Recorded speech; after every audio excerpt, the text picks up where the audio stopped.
Hello, and welcome to this evening's webinar, Always Prepared, your PTA's role in keeping communities safe, sponsored by KITA and Linnell S2. My name is Michael Wellen. I'm the chair of National PTA's Programs Committee. During tonight's discussion, we will recognize National PTA's new sponsor relationship with KITA and Linnell S2, focused on providing fire safety and prevention education to families. Review the importance of disaster preparedness at home and at school and the heightened risk to certain communities. We'll learn about fire prevention and safety, and we'll provide you with tangible tips for what your PTA can do to educate families and partner with schools on preparing for or preventing disasters from happening in homes and communities. The webinar kicks off National PTA's Family and School Safety Month and KITA's Call Us for Alarm campaign. Throughout the discussion, you're encouraged to write any questions you have in the chat box. We will try to answer as many questions as time will allow. I am now pleased to introduce National PTA President Yvonne Johnson, who will recognize National PTA's partnership with KITA and Linnell S2. Yvonne, thanks so much for being here tonight. Thank you, Michael, for that introduction, and thanks to all of you for participating in this evening's webinar and for your support for families in your school communities. I am very pleased to introduce National PTA's new sponsorship with KITA and Linnell S2. KITA and its partners want to help equip families across the country with the information and tools they need to feel safe and protected in their homes. National PTA and KITA share a strong commitment to keeping children and families safe, which is why we are thrilled to kick off this collaboration.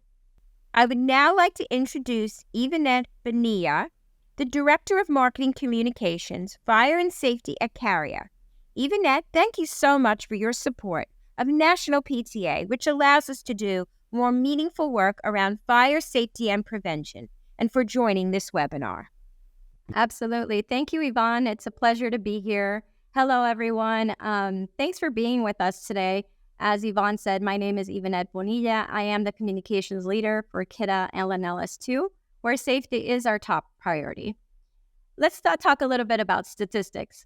Statistics show that fire safety is not the same for everyone. Almost 3 out of 5 home fire deaths are caused by fires in properties with no working smoke alarms. And at least 1 child dies a day in a house fire. Fires are burning hotter and faster than ever before, which means families must prepare before the alarm sounds. Now let's talk about preparedness. On average, when we think of schools, students practice up to, on average, 156 fire drills during their K through 12 years, making them very well prepared in the event of a fire at school. But they're less likely to know what to do at home where the risk of death is substantially higher. Only 26% of American families have developed and practiced a home fire escape plan. And with your support, we want to change these statistics. We want to make fire safety information accessible and easy to understand for families across the country. At KITA, it's our mission to educate families on the importance of having working smoke alarms and fire escape plans. For example, we don't want kids hiding when they hear a smoke alarm because they're scared or they feel they'll get in trouble if they did something wrong. We need to ensure they know what to do and how to react because every second counts. That's why we've teamed up with National PTA to help raise awareness of the importance of fire safety. We've created tools and resources in English and in Spanish, which include a fire safety toolkit with educational worksheets that families can complete together as a home activity. We also created an educational children's book to help children learn how they can be a fire safety hero at home. And for the first time, we created a cause for alarm jingle to help kids and families remember what to do, because when you hear beeps that last, you need to get out fast. We know the most important thing for a child to do when they hear a smoke alarm is to leave the house immediately. And we hope that our materials provide families with the information they need to be prepared. We want to make sure that fire safety is not out of sight, out of mind, but rather an integral part of our daily family routine because it matters. You can join KITA and inspire families nationwide to make fire safety a priority by sharing the jingle on social media using the hashtag #CauseForAlarm, purchasing a KITA's alarm at participating retailers to trigger a donation to families in need, and learning more about fire safety by visiting causeforalarm.org. Now, there is another tremendously important safety issue facing our kids today, which is school security.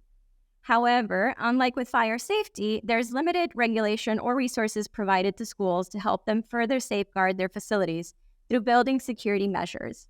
Additionally, due to the sensitive and complex nature of school security, there is an education gap amongst parents, with most not knowing how to discuss the topic with their children or schools.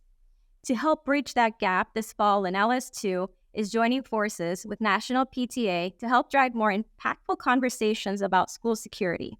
LS2 is a leader in advanced security and access control solutions and understands the unique challenges schools face to get the resources they need to protect their facilities. Our goal really is to empower parents and communities to have more effective conversations at home, school, and with each other, as we all strive towards advocating for safer schools at a national scale. Stay tuned for more information on this program when LS2 launches later this fall. Thanks again for having me, and let's continue to make safety a priority together.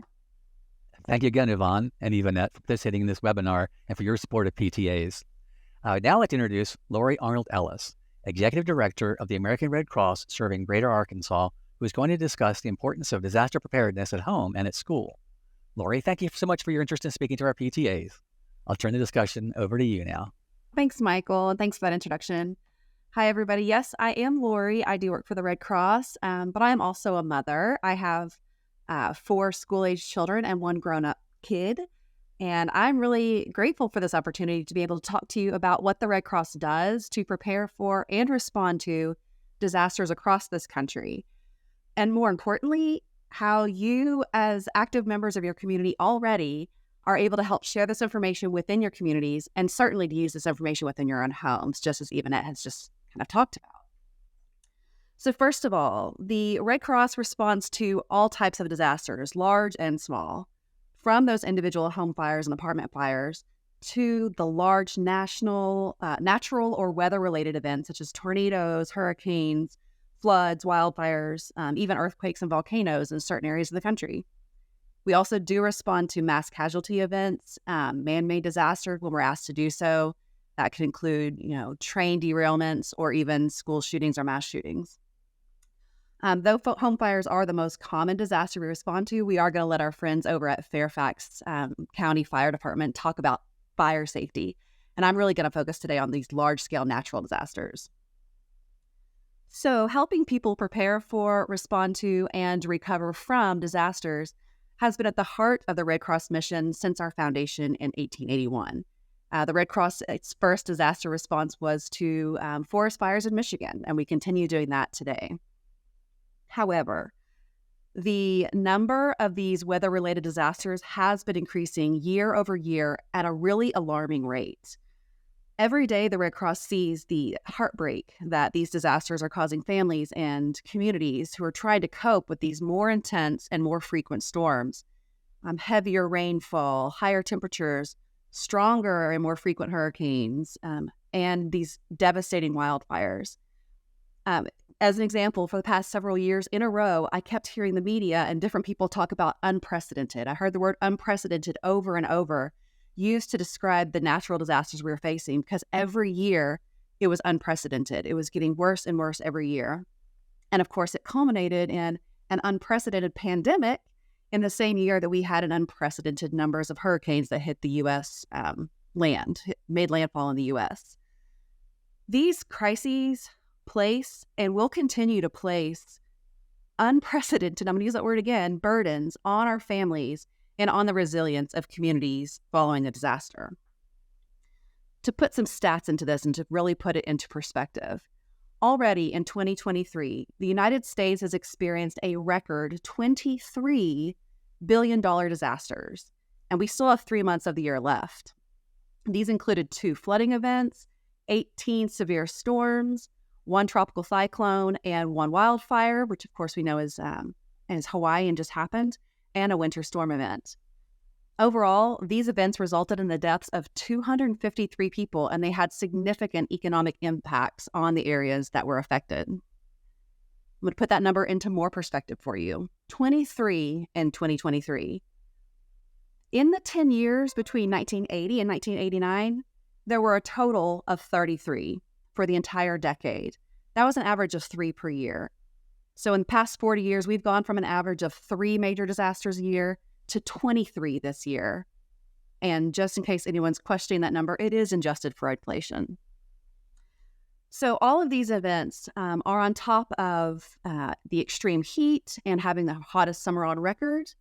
And sadly, these crises take a heavier toll on frontline communities, which are already dealing with other chronic social issues. Due to the relentless climate disasters, low-income families, older adults, diverse residents, and people with disabilities experience heightened struggles with accessing support for their chronic health conditions, food insecurity, and safe, affordable housing. That's before the disaster has even hit. Now, imagine a working family that's just getting by. They're living paycheck to paycheck, but they're getting their bills paid on time. They have a little left over to put food on the table. They are not living in luxury, but they're doing okay. And then a hurricane comes, and it destroys not only their home, their family vehicle, and everything they own, but everything else in their entire community, their grocery stores, their jobs even. If their company was impacted, they may not have a job anymore. And it affects all of their alternative housing. So they don't have savings, and now they have nothing. Imagine how long it takes people to get back on their feet in that situation. And then imagine that another hurricane comes just following that, and then another one the next year, and so forth. Every single disaster puts people further and further behind. And depending on where your starting place is, that could be detrimental. Taking that same scenario, imagine that being applied to a family that was already struggling to make ends meet. These are examples of why certain populations are disproportionately more at risk than others of being seriously injured or even die from a disaster. When a family is struggling to put food on the table, it's harder to plan ahead. It's harder to have that emergency kit and an escape plan ready because the emotional, the mental, and even the physical and health toll that takes on a person or a family really compounds this problem.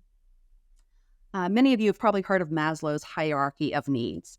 It's a pyramid, and it starts with that most basic psychological needs level like food, water, and shelter. Only when those needs are met can people begin to move on to the next one, the next level, which is safety and security, health, employment, property, family. And then after that, when those needs are met, they can move on to love and belonging, self-esteem, and finally self-actualization. When you have a family that struggles at that basic level of accessing food and shelter, they can't afford, both literally and figuratively, to focus on the aspects of life that give us that emotional and mental comfort and safety. So we look at our frontline communities that are struggling already for a variety of societal, geographical, or even personal reasons. When they are hit by a disaster one after another, they face higher and stronger barriers to recovery than some of their counterparts. Now, one way we as the Red Cross and you as active members of your community can help these frontline communities is through disaster preparedness education. So for everybody on this call to take to your own homes, to take to your schools, and take out to your community, the Red Cross suggests just everyone do these 3 things: make a plan, build a kit, and stay informed. Spending just a few minutes developing a plan with your family can make a significant difference. Plan out how you would escape your home during a home fire and where your meeting place would be outside. If you live in an area that's prone to certain disasters, whether it's hurricanes or tornadoes or wildfires, discuss with your household what a plan of evacuation would look like. And then make sure that all of your children, any elderly people, or any differently abled people in your household understand that plan and have the accommodations worked out for them that they may need. And then don't just leave this plan sitting in a desk somewhere. Review it as a family regularly so everybody knows. I said I've got 4 kids living at home. We do drills all the time because I want them to know what to do in a disaster. Some of them are teenagers now and they think it's really dorky, but I still make them do it because that's what matters to me, is that their lives are safe and that they know what to do during a disaster. The second step was build a kit. So just build a simple kit. This is something that families can do just to have ready in case they need to evacuate fast. A kit could include water, some non-perishable food, batteries, a flashlight, any medications that people depend on. If you've got small children, you might want to put some diapers and some formula in that bag. Building a simple kit that you can grab that you know is your go bag if something happens can make a huge difference on how you recover. And then finally, always staying informed. Pay attention to the weather reports in your area. Follow evacuation orders if they're given. Don't take the chance that, oh, it's not going to hit me, it's not going to happen to me. It could. I hope it doesn't, but it could. Take shelter when it's advised to take shelter if you get a tornado warning. And you, as members of your local PTAs, ask your school if they are a storm shelter, or find out where the nearest storm shelter is and broadcast that information far and wide in your community so everybody knows where they can go to find safety. So finally, as a national leader in disaster relief that stands ready to serve every community in this country, the Red Cross is uniquely positioned to make a significant and lasting impact for those who are grappling with this largest humanitarian crisis of our time. But what we really need most is the support from people like you who are already volunteering in your community. You're already trusted, you're already known. The Red Cross isn't supposed to be an organization that just comes in from the outside, does some work, and runs back out. We are an organization that is built from the inside. We are built by people like you. We are mostly made of volunteers. Our volunteers who live in those communities become the Red Cross. And I ask all of you to take this information that you learned today through this entire webinar and share it far and wide. You know your community, you know your schools. You are the perfect person to do this. So thank you very much for giving me this opportunity to speak with you on a topic that I hold very, very close to my heart. Thank you. Thank you again, Lori, for taking the time this evening to share this important information with our PTAs. It's now my pleasure to introduce Battalion Chief Todd Barb, Program Manager of Community Risk Reduction at the Fairfax County Fire and Rescue Department in Fairfax, Virginia. He's here to talk about the importance of fire safety and prevention. Battalion Chief Barb, thank you so much for joining us this evening. I will turn the presentation over to you now. We are here to go over fire safety and how the PTA can really motivate folks to prevent fires as much as possible. In the United States, the 5 top causes of structure fires or house fires, single-family residential fires, are number 1, cooking fires. Number 2 are heating equipment. That would be heaters, space heaters, kerosene heaters. And then number 3 is electrical malfunction. If somebody has, got too many extension cords in one outlet, it's, will cause a short, or if they're using unauthorized surge protectors, or if they've done any type of electrical work and they're not licensed, then it could cause an electrical short, and then overheating, which is also including the electrical malfunction of your cell phone if the lithium battery overheats. And then number 4 is smoking fires. If you smoke cigarettes and you dispose of the cigarette butts improperly, such as being on a deck and putting the cigarette butts out in a potted plant, then that can cause a fire as well. And then the number 5 cause is unattended candles.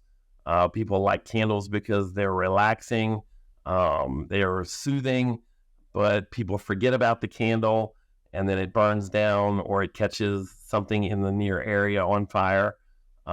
So they're the top 5. And then, just for whatever it's worth, number 6 is for dryer fires, or the lint in your clothes dryer. So most fires are preventable, and your fire risk for your family is not knowing how to prevent a fire, is what to do when there is a fire. Does everybody in your family know that they meet out at the mailbox or under the big oak tree in the backyard? So you've got to have a plan. You want to have smoke detectors, carbon monoxide detectors, fire extinguishers, and then escape ladders on the second floor if you have children on the second floor, if you live on the second floor. So you got to make sure that you have that as well. So what families can do is have a safety equipment in place, like I just previously mentioned. Have a conversation with your children. Make sure that they know that fires can happen, but talk about it and practice your fire escape plans, where to meet, how to get out of the house if, say, the stairway to the second floor is blocked off by fire or smoke, preparing those that you love to react in case of a fire, so they don't panic. And one of the big ones is closing your bedroom door when you sleep at night. We've got a cute little phrase that says, close your door before you doze, close before you doze. because studies have found that you cannot smell smoke while you're asleep. So the smoke will overcome you, and then you're not able to get out prior to waking up. So, and then practicing fire safety together as a family, kind of make it fun. And having been in the fire service for 30 years, I know my children, who aren't really children anymore. My youngest is 16. And, we've practiced our escapes. There's an escape ladder in my son's bedroom because he kind of lives over the garage and there's no roof over that, or there's no roof to jump out on. My youngest, she knows to open the window, get out, and just, post up on the front porch roof until the fire department can get there. Or if somebody gets out there and throws a ladder up to the roof to get her out.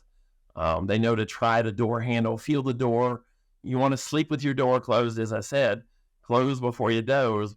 But you also, if you smell smoke in your bedroom, you want to make sure that you feel the door or the door handle. And if either one of them are hot, you definitely do not want to open that door, because your bedroom right now is a safe haven. So smoke can't get in. If you open that door, then the toxic gases will overcome you very quickly. Open a window and get out. But definitely planning, getting with your family and get a plan in place as far as escape patterns or escape routes, what to do if there is smoke or the stairway is blocked. If your house is full of smoke, you'd rather go out a window than try and escape through going out the front door if you've got to go through the smoke, because the smoke will overcome you, and you won't be able to get out. So it's better just to go out a window, or go out a back door if you can. But definitely have an escape plan, have smoke detectors that are all linked. You should be replacing your smoke detectors.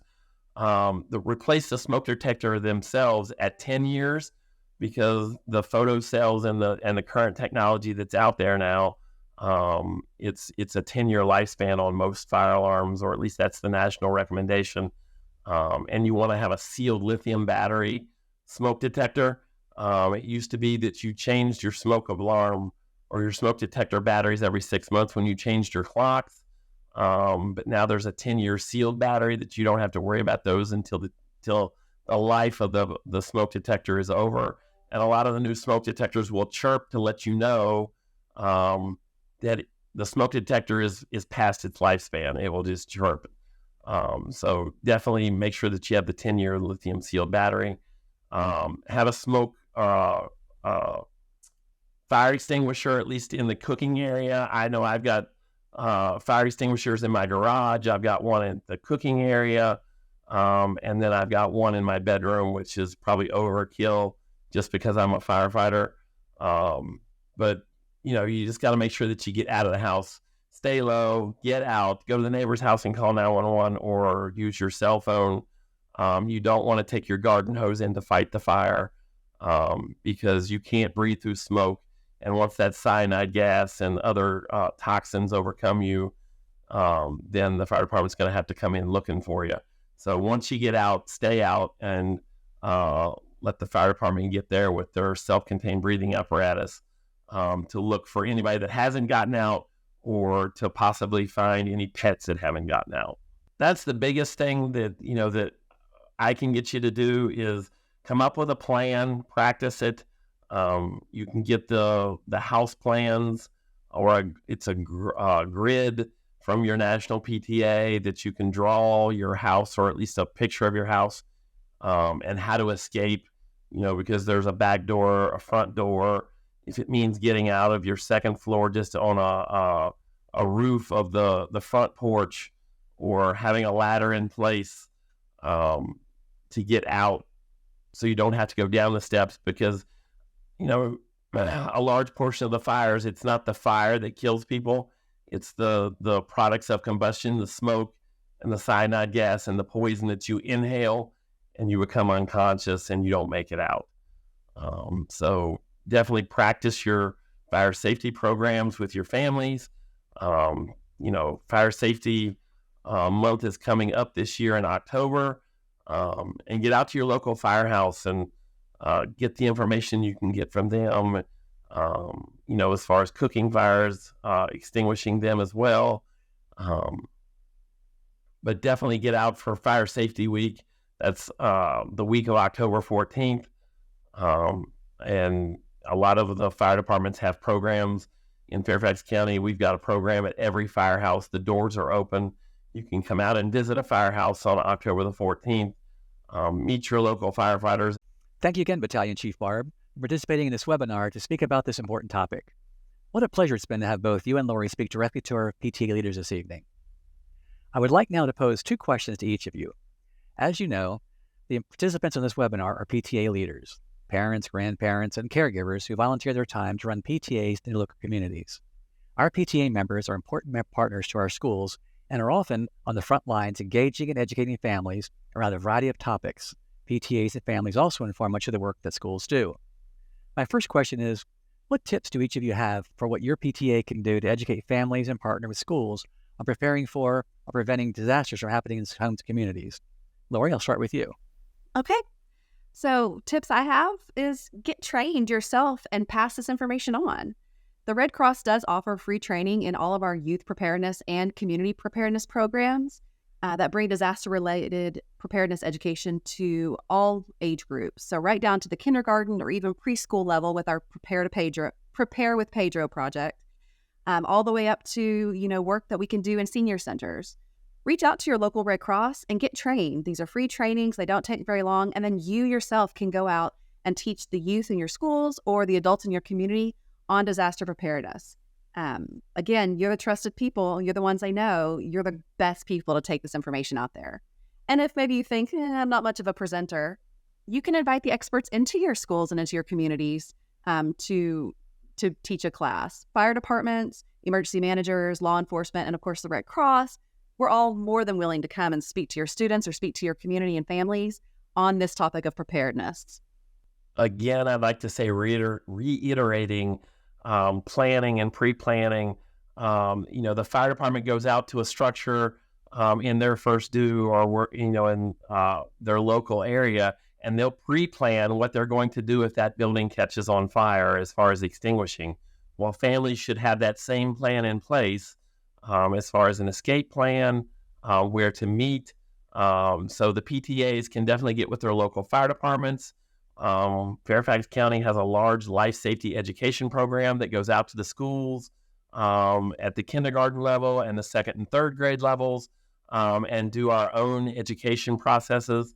But life safety education in the schools is irreplaceable to get the word out, because every fire prevention month that they have, there's a different topic that is covered, and this year it's cooking fires, and getting the information out there that we don't use water on grease fires, use some type of dry chemical fire extinguisher, or if you have salt or flour that you can put on, or just put a lid on the container, but don't definitely try and lift the pot off the stove, because that's where thermal burns will occur as well. A lot of the volunteer agencies have life safety education programs in the schools as well. They have programs where they come out and say, touch a fire truck, and then they cover, our old standby of stop, drop, and roll. Thank you. My second question is, what tips do each of you have for what your PTA can do to reach some of the more at-risk communities, such as people with disabilities or communities of color? Lori, I'll start with you again. Well, I believe that partnerships are everything. Reach out to your local NAACP or Urban League or any other trusted organizations that are working directly with frontline or immigrant or diverse minority communities. Build that partnership and work together to ensure that communities of color and other maybe disenfranchised communities are getting the information that they need to be prepared. You can bring this education into your school's SPED department. Reach out to local centers for independent living to learn how best to share disaster preparedness information with students or families who have different learning styles or perhaps have additional access or functional needs. Disaster preparedness really does have to be tailored sometimes differently to people who have different access needs, different abilities. And the best way to make these adjustments to a plan is to start with the people who are living with these special needs already. Ultimately, I love the phrase, not about us, without us. Keep that in mind when you consider your best approaches for outreach to these frontline communities, especially if you don't feel that that's necessarily the community that you're from. Find the people who are from that community, work with them, and get this information out there. There's a fire every 3 hours in the United States. It's elderly people are 2.5 more times likely to die in a fire. And the biggest problem there is their mobility to get out. From an equity standpoint, it depends on, where you live. We use RV pamphlets to get fire safety information out in 50 different languages. But it's all about partnerships. If you can get set up with a faith-based organization or a church-based or a nonprofit that gets out to the community, because a lot of times community members don't really want to have dealings with uniformed personnel because it's authority. So just always remember that you can team up with a lot of different agencies within your community, whether it be your local fire service, a local rescue squad, the American Red Cross, any faith-based organizations, and get your news out in their national language if you have a very diverse population within your first due or where you live or where your school district is at. So teaming up with everybody in your community to get the fire news out is the best thing you can do. Thank you both for the tips you provided to our PTAs. As we wind down this webinar, I want to share how National PTA and Carrier will support PTAs in providing fire safety and prevention education to families. KITA's Calls for Alarm Toolkit, which we'll be distributing to PTAs throughout this year and posting on social media, teaches families the basics of fire safety and the best ways to protect their homes and families. National PTA is also developing a new Fire Safety Family Night educational series in partnership with Carrier to equip families with tips, tools, and resources to help prevent devastating home fires. We're piloting this new program in the spring with the goal to roll it out to all PTAs next school year. This concludes our webinar. Again, I'd like to thank all our speakers and you for participating. Look out for more fire safety information and resources over the course of the month and throughout the year. We hope you have a great night. Thanks again.